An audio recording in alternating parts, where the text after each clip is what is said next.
It's time for another episode of The Oil Stream with Dustin Nielsen and Tom Gazzola, presented by Popeye's Louisiana Kitchen.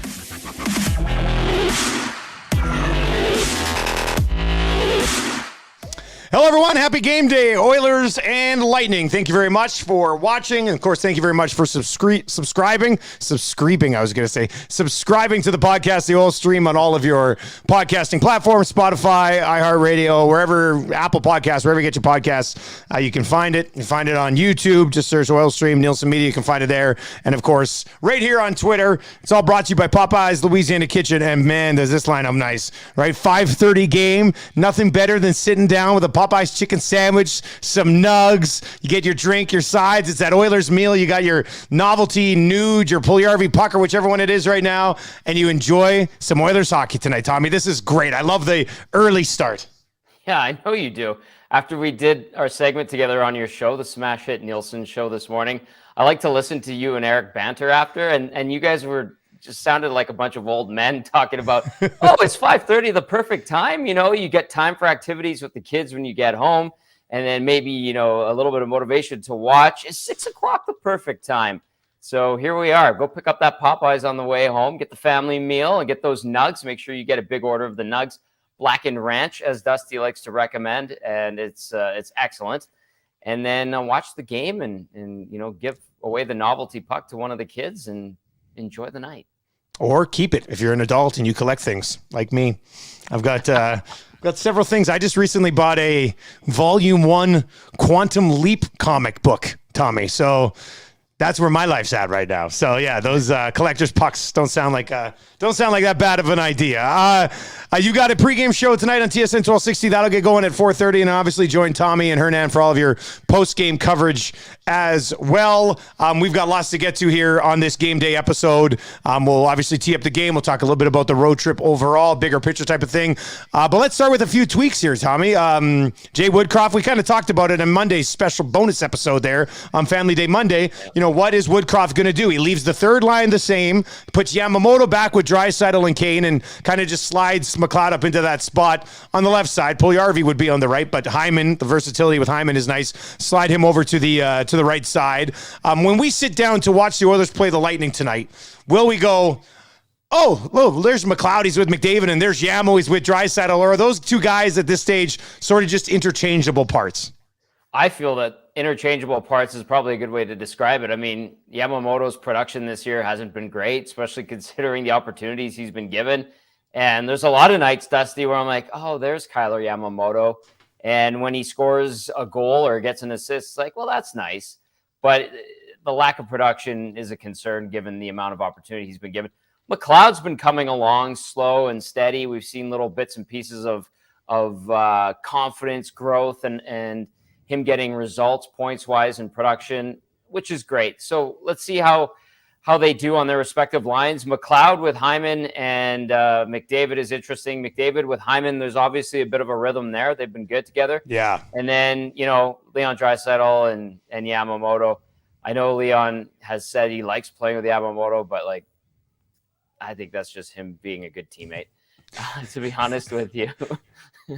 If they were to land, and we'll talk about some rumors out there, but if you could land another top 6 guy, and then you could play Yamamoto with Foegele and Nuge on your third line, I think that might be the ideal spot for him. I've said for a long time, I think if they're a really good team, Yamamoto's a third liner.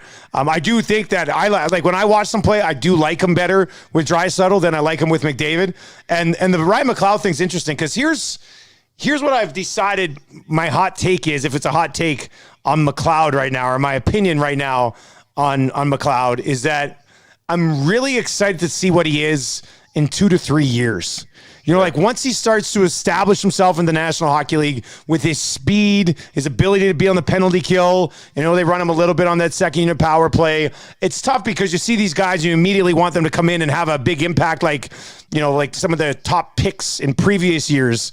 They come in, we have high expectations for them, but I want to see Ryan McLeod in 2 to 3 years, buddy. Like, I think he could be a very reliable third-line center that you sprinkled into your special teams. And some people are like, well, Dusty, that's what he is right now. Yeah, but he's not reliable in that situation right now. Like, I think eventually, when you're looking at a 25-year-old Ryan McLeod, he's a pretty important piece of this hockey team. Absolutely, he is. And we're starting to see the little bits and pieces of it coming to fruition here and there. I'm curious to see how he handles playing with McDavid. And if he defers to McDavid, like most guys have the instinct to do. And so let's see if maybe he takes on more of a shooter mentality and goes to the net and bangs and crashes a little bit. I think he has that greasy element to his game. That's how he scored a bunch of goals in the preseason and previous training camps. So let's see how he adapts. And then Hyman, obviously, he can learn a few things from Zach Hyman, just the honest effort, going to the tough areas of the ice. And then you let McDavid use his wizardry and get open for him. And maybe this has the inklings of a decent line. And then the other line with Draisaitl and Kane and then Yamamoto in there too. I like Draisaitl and Kane, two big body guys. I don't know if there's been a chemistry off the bat, but there's a lot to like about the possibility of those guys. And if Yamamoto feels like he's got a little bit extra room with two big body guys and it benefits him in the line, great. Let's see how it goes. And that's the whole thing with this flexibility. So let's see how it goes. Production's been there for Evander Kane. I was talking about this on the Lock Shop with Hustler yesterday. Obviously, Huss watched him a lot in Winnipeg when he was there, and he's obviously moved on since then. But we were both kind of in agreement that like to see him get that top-end speed back. Like, he doesn't seem to have that burst yet. Maybe that's something that comes with time, but he's still producing even without that top-end speed that Evander Kane as a power forward was known for. So maybe that does click somewhere, but I have liked him better with Draisaitl than with McDavid so far as well. And we'll see how that plays out heading into this road trip and how it goes down tonight. Mike Smith will get the first start on the road trip. They get the back-to-backs, weird afternoon games on Saturday and Sunday. That'll be a split for sure, I would think. Do you like the decision to go to Smith tonight? Do you think it's the right call? Do I think it's the right call? As of now, no. Do I think Mike Smith is the better goalie out of him and Mikko Koskinen? Still, yes. He just hasn't been playing like it. And Koskinen's body of work has been better. So I thought maybe Koskinen would be the one that gets the nod, but they're going back to Mike Smith, and they're kind of instilling that and letting him know that he's the guy. He's their guy, right? So, I mean, he better reward them with a hell of an effort tonight after that stinker the other night. But it wasn't all on him. That game against Minnesota was not all on Mike Smith, although a save early on would go a long way, and we know his track record of late with those early goals on those early shots. Troublesome. He's the third Oilers goalie to be plagued by this. I don't know how to understand it. It's an anomaly, I hope, but it's a bad one. It stinks. Part of me thinks Tampa just goes, hey, guys, if we go out and play a really good 12 minutes tonight, we're up 3-0 early, we can just cruise the rest of the way. You know what I mean? Like, go out just because they're the better team. I mean, there's no doubt that Tampa Bay Lightning are the better team. If they come out with a focus of maybe trying to get a few early, it's more than capable. And Mike Smith, I was asked this morning, texted in to my show this morning, and they said, Dusty, what do you think of the Mike Smith decision? And, what do you expect from him tonight? And the answer here, and this is the issue, it's the answer and it's the issue, is that Mike Smith could be great tonight, but Mike Smith could also be shit in the first 10 minutes and the game's over. And that alone is the overall big picture of why we continually talk goaltending here, is because it's so inconsistent. Like, it's awesome if Mike Smith can give you 2 great games, but then if Koskinen comes in and gives you a dud, or Smike, it's just, you need to know. I was thinking about this with a couple of different places today. Like, a lot of the good to great teams in the National Hockey League, they don't necessarily need great goaltending every night, Tommy, but you have to know what you're going to get between the pipes every night. And that's the biggest X factor here, is that we never know what the Oilers are going to get between the pipes. And I don't know how, as a team, you can mentally be stable going into hockey games like that.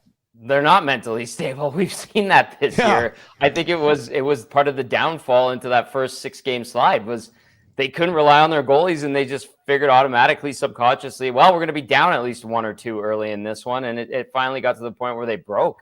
And then here's the interesting thing about tonight is Tampa's had slow starts of late.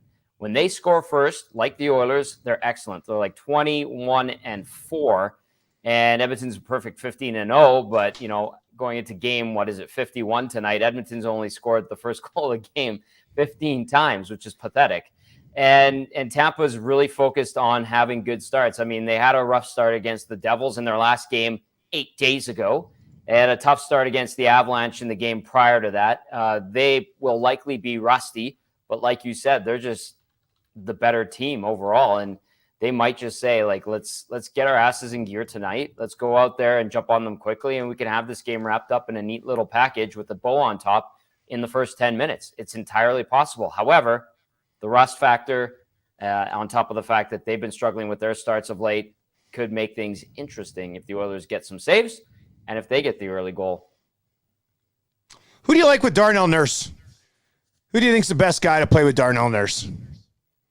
In terms of stability, it would probably be Cody Ceci. Now, out of the two guys that he's played with this season, pick your poison. Depends on the day because you don't know what you're going to get. I think, obviously, Tyson Barrie has a ton of high-end offensive ability, although we haven't seen it a lot this year. He's had a worse year than last year, without question. And then Evan Bouchard's winning fans over. But at the same time, you don't know which nights he's going to have a struggle or which nights he's going to have a good one. And that's the problem with young guys. And, Sunday was a good example. I brought up the stick thing when he tried to slam it into the wall. And I was like, that's just indicative of the night he was having. It was just a poor effort to break his stick after a bad goal. I think I'd put Barrie there. Like, I just be like, you're the two veterans. Barrie, get your act together. Nurse, play a bit better. I mean, I think he's been better as of late than. Sure. He's been a little bit up and down. But I think I let those two guys make their own bed and get through it together. And then you just try to shelter Bouchard and Niemelainen. Like, that's basically what you do right now. Yeah, I don't mind that rationale, but there's nights where Bouchard gives you the better effort. I don't know, Dusty. Honestly, like, in theory, it should be Tyson Barrie, but and we're not debating this because they're playing so well. That's not what's going on here. We're debating it because you're trying to figure out how to get one of those guys going two ways, and whoever's going to play with Darnell Nurse is going to play a ton. So yeah, that's an interesting one. All right. We'll save the Kubalik thing for a second. First, let's get to our Ken Morrison Remax question of the day. Huge shout out to Ken Morrison for being a supporter of the Oil Stream. Give him a call if you're buying or selling. He's your guy, 780-993-4815. He's a family man. He's a realtor for 20 years. He collects sports cards as well. He's an Oilers fan and an Elks fan, just like all of you. This is your guy. He's your realtor. So KenRMorrison.com is where you can find him. Tommy, what's the question today, buddy? Let's keep it simple. We kind of teased it on Monday, but the Ken Morrison Remax question of the day is this: 5-game road trip, really tough start in these first 3. How do the Oilers do, Dusty, in this next little stretch of games here? 3-2. I'm going to say that. I'm going to say they go 3-2. I know saying like 6 of 10 isn't like crazy good, but that would be pretty good with the first 3 games here. I think they win one of these first 3 games. Florida just gave up 6 against the Nashville Predators last night. And I know they were 23-3 at home before that, so they're 23-4 at home, but they just gave up 6. Like, these teams, all the good teams in the league, they don't go 72-10. Like, they lose 20, 25, 30 games in a season. I know I'm very excited to see how the Oilers match up against these 3 teams, but I think the Oilers play a strong game. They can beat any one of them. I don't think they're going to put together 3 strong games in a row and beat all 3, but I think they get one of those games, and I think they win the 2 coming home. So, yeah, I'm going to say they get 3 wins, 6 of a possible 10 points, and I know whatever the losses are, wherever they are, your post-game show will be like, oh my God, blow it up. These guys are brutal. But I honestly, maybe it's a weird sickness I have, but I have faith that they can win 3 of the next 5. That's very positive of you. I respect and admire that wholeheartedly. What are you doing? I'll go 2-1. Okay. One less point. Yeah. They're going to surprise us in one of these first 3 games with a win, and then they'll battle for a loser point in one of these 5, and then they're going to lose one of those games to either Chicago or Philly. Like, they surprise you with a good performance and a good result against the team you wouldn't expect them to, and then they also disappoint you against a team that you wouldn't expect them to. So they're going to lose to either Chicago or Philly, in regulation, but then they're going to beat one of Tampa, Florida, Carolina in regulation, and then they're going to lose one of those games in either OT or shootout, and they'll wrap up 2-2-1, which is pretty good. Sets them up nicely coming home for a little bit. I like that Snack 10 on the live stream says they'll win the first 3 and then lose against Chicago and Philly on the way home. which I mean, kind of wouldn't surprise me. Like, we've seen them win some games against good teams. So I'm very, very intrigued to see how tonight goes. I think Tampa could be up 2-0 4 minutes in, or I think the Oilers could win a 5-4 thriller. Hell, maybe Tampa's up 2-0 4 minutes in and the Oilers win a 5-4 thriller. I also think Tampa could run away with it 7-0. Like, it's so inconsistent. It starts in the net, but we'll see how it sorts itself out. If you do have a game prediction, you can hit us up there. That's your Ken Morrison Remax question of the day. Let's get to this Kubalik stuff before we wrap up here, Tommy. Czech media. I don't know if I've seen it from any of the insiders or anything yet. I don't think I have, but some Czech media people have linked the Oilers to Kubalik. That's they've linked them, like there might be some interest there. 30-goal rookie season a couple of years ago, 3 years ago, I guess now, same year that the Hawks bubbled the Oilers out. And actually, Kubalik was pretty good in that series as well. Wasn't as effective last year.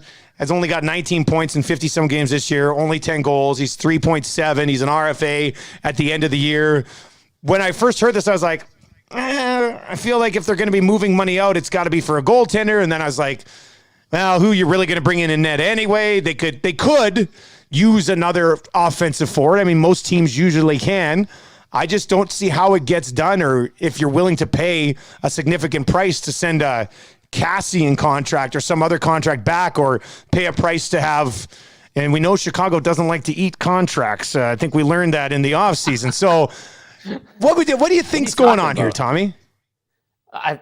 To me, it would be the Oilers probably sniffing around. I don't know how serious it is, but and why wouldn't you sniff around? I mean, Chicago's one of those teams that's kind of stuck in mediocrity, and less so or more so on the bottom end of mediocrity, which is not great for them, and obviously a ton of turmoil in the organization. So I'm sure they're kind of ripe for the picking.